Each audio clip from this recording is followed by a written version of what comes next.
എല്ലാവർക്കും സുഖാണെന്ന് വിശ്വസിക്കുന്നു. 2025 ഫെബ്രുവരി 18 മുതൽ ആധാർ കാർഡ് ഉള്ളവർ ശ്രദ്ധിക്കേണ്ട വളരെ പ്രധാനപ്പെട്ട കാര്യങ്ങളാണ് ഈ ഒരു വീഡിയോയിൽ നിങ്ങളുമായി പങ്കുവെക്കുന്നത്. വീഡിയോയുടെ വിശദാംശങ്ങളിലേക്ക് കടക്കുന്നതിന് മുമ്പ് കൂടുതൽ ആളുകളിലേക്ക് ഇൻഫർമേഷൻ എത്താൻ ഷെയർ ചെയ്യുക, ലൈക്ക് ചെയ്യുക, ഫേസ്ബുക്കിലൂടെ കാണുന്ന ആളുകൾ ഫോളോ ചെയ്യുക. വീഡിയോയുടെ വിശദമായ വിവരങ്ങളിലേക്ക് വരാം. ആധാറുമായി ബന്ധപ്പെട്ട് പല കാര്യങ്ങളും മുമ്പ് പറഞ്ഞിട്ടുള്ളതാണ്. ഗൗരവം ഉള്ളതിന്റെ അടിസ്ഥാനത്തിലാണ് വീണ്ടും പറയുന്നത്. ഏറ്റവും പ്രധാനപ്പെട്ടത് ആധാർ 10 വർഷം കഴിഞ്ഞിട്ടും അപ്ഡേറ്റ് ചെയ്തിട്ടില്ല എങ്കിൽ ഉടനെ അപ്ഡേറ്റ് ചെയ്യുക. നിങ്ങളുടെ പഴയ മൊബൈൽ നമ്പർ ആണ് ആധാറിലുള്ളത്, അല്ലെങ്കിൽ മൊബൈൽ നമ്പർ ഇതുവരെ ലിങ്ക് ചെയ്തിട്ടില്ല എങ്കിൽ ആധാറിൽ ആദ്യം മൊബൈൽ നമ്പർ ലിങ്ക് ചെയ്യുക.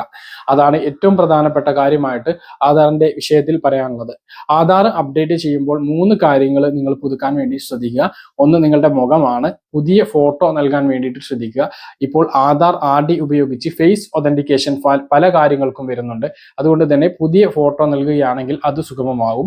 അതുപോലെ തന്നെ ബയോമെട്രിക് പുതുക്കാൻ വേണ്ടിയിട്ട് ശ്രദ്ധിക്കുക. അതും ഈ ഒരു ബയോമെട്രിക് പുതുക്കുന്നതിലൂടെ ആ ഒരു പ്രശ്നം തീരുന്നതാണ്. പിന്നെ നേരത്തെ പറഞ്ഞ പോലെ മൊബൈൽ നമ്പർ അപ്ഡേറ്റ് ചെയ്യുക. ഈ 3ഉം ക്ലിയർ ആയാൽ മാത്രമേ ആധാറിന്റെ പൂർണ്ണമായിട്ടുള്ള ഉപയോഗം എപ്പോഴും നമുക്ക് ലഭിക്കുകയുള്ളൂ.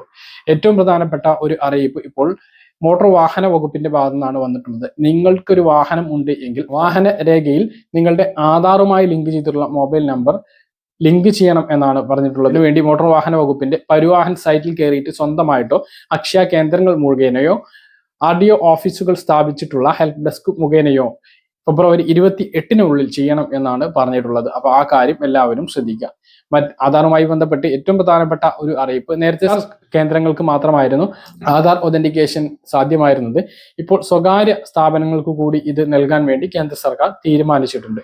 ഇതിന്റെ അടിസ്ഥാനത്തിൽ ചില സ്വകാര്യ സ്ഥാപനങ്ങൾക്കും ഇനി മുതൽ വിരലടയാളം പരിശോധിക്കാനുള്ള ഒരു അംഗീകാരം ലഭിക്കുന്നതാണ് എന്നുള്ളതാണ് ഏറ്റവും പ്രധാനപ്പെട്ട അറിയിപ്പ്. മറ്റൊരു കാര്യം, ആധാറിൽ തിരുത്തലുകൾ വരുത്തുന്നതിന് യുണീക്ക് ഐഡന്റിഫിക്കേഷൻ അതോറിറ്റി കർശനമായിട്ടുള്ള നിബന്ധനകൾ വെച്ചിരിക്കുകയാണ്. ഇനി മുതൽ ജനനതീയതി ഒരു പ്രാവശ്യം മാത്രമേ തിരുത്താൻ അനുവദിക്കുകയുള്ളൂ. അതുപോലെ മറ്റ് തിരുത്തലുകൾക്കും കർശനമായിട്ടുള്ള നിബന്ധനകളാണ് വെച്ചിട്ടുള്ളത്.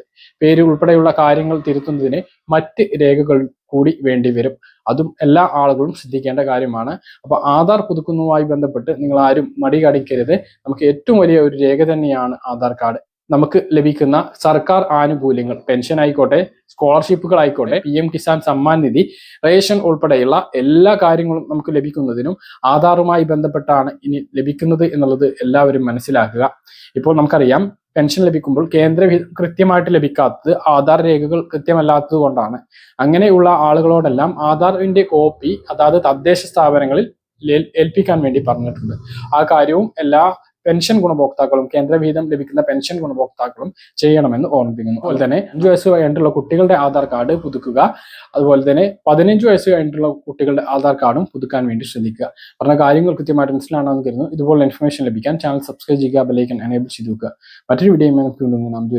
ബൈ.